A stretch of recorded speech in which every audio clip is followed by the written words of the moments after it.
Analisis capital budgeting untuk menilai kelayakan investasi dalam aktiva tetap berupa kendaraan pada PT Putra Gunajaya Mulia Surabaya. Pendahuluan secara garis besar, perusahaan terbagi menjadi 3 jenis. 1.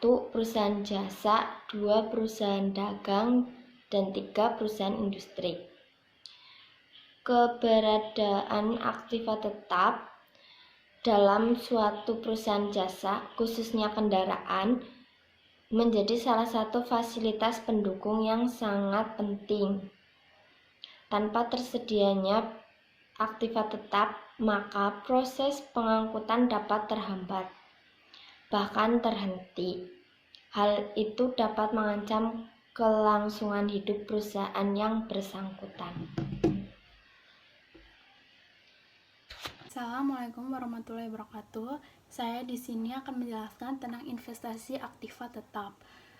Keberadaan aktiva tetap dalam suatu perusahaan jasa, khususnya kendaraan, menjadi salah satu fasilitas pendukung yang sangat penting dan vital. Tanpa tersedianya aktiva tetap yang dibutuhkan, maka proses pengangkutan dapat terhambat, bahkan dapat terhenti. Dan hal itu dapat mengancam keberlangsungan hidup perusahaan yang bersangkutan. Suatu hal yang sering jadi masalah yaitu bahwa investasi aktiva tetap membutuhkan sejumlah dana yang cukup besar, padahal tidak terdapat ketidakpastian tentang jangka waktu pengembalian modal yang telah ditanamkan tersebut. Melihat kondisi ini, maka pihak manajemen perusahaan harus dapat mempertimbangkan secara cermat dan berhati-hati dalam hal yang berhubungan dengan investasi dalam aktiva tetap. Selain itu juga ada hal-hal yang mempengaruhi dalam jangka waktu panjang, misal dalam hal pengembalian dan investasi maupun biaya-biaya operasional selanjutnya. Untuk itu dapat diperlukan berbagai macam pertimbangan dan suatu perencanaan anggaran yang tepat yang dikenal dengan capital budgeting. Capital budgeting ini dapat berfungsi sebagai alat perencanaan dan pengendalian biaya dan juga sebagai dasar analisis dalam proses pengembalian keputusan.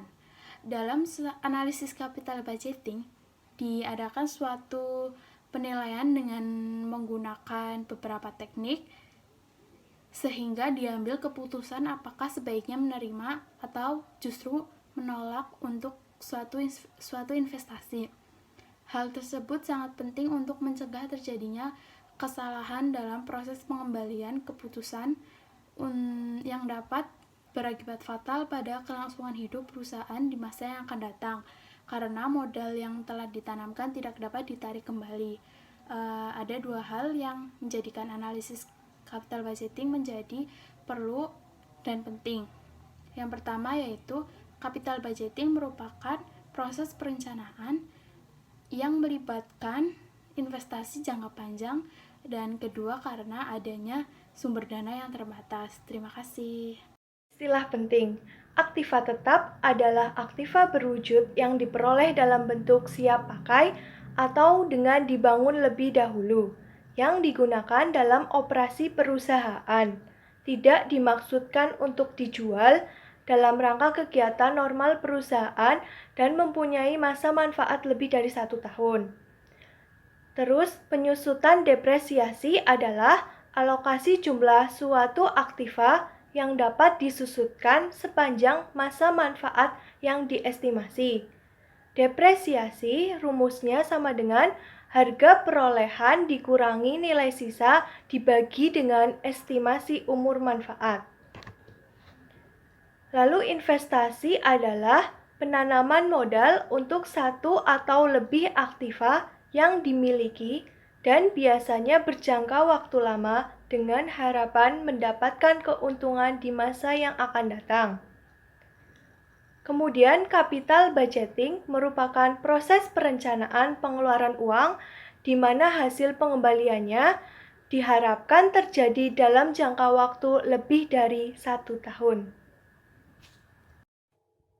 Lalu selanjutnya ada manfaat capital budgeting. Manfaat capital budgeting sendiri ada 4. Yang pertama, untuk mengetahui kebutuhan dana yang telah terperinci, karena dana yang terikat jangka waktunya lebih dari 1 tahun. Yang kedua, agar tidak terjadi over investment atau under investment. Yang ketiga, dapat lebih terperinci, teliti, karena dana semakin banyak dan dalam jumlah yang sangat besar. Dan yang terakhir, mencegah terjadinya kesalahan dalam decision making.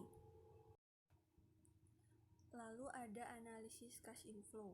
Analisis cash inflow adalah model aliran kas masuk yang dapat digunakan oleh perusahaan untuk mendapatkan tambahan kas masuk atas keputusan penambahan investasi.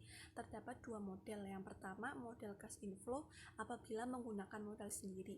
Rumusnya, cash inflow sama dengan earning after tax plus depresiasi.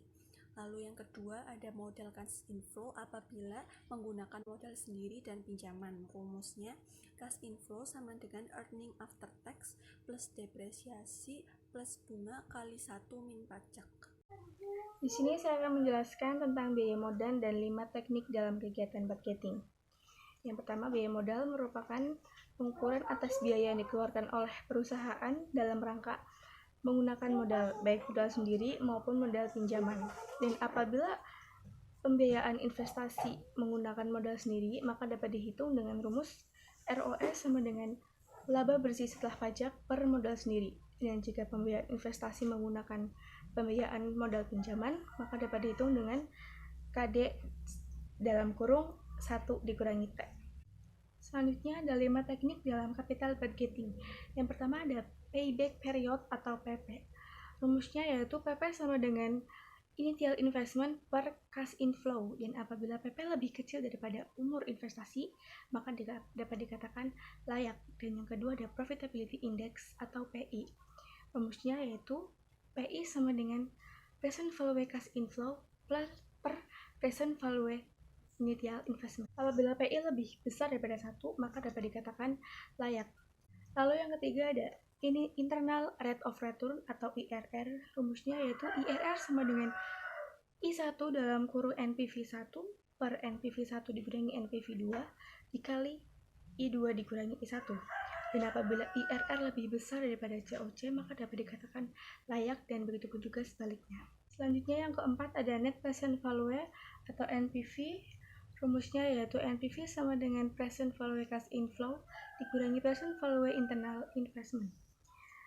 Dan apabila NPV lebih besar daripada 0, maka dapat dikatakan layak, dan begitu pun juga sebaliknya. Dan yang terakhir ada average rate of return atau ARR, dan rumusnya sebagai berikut.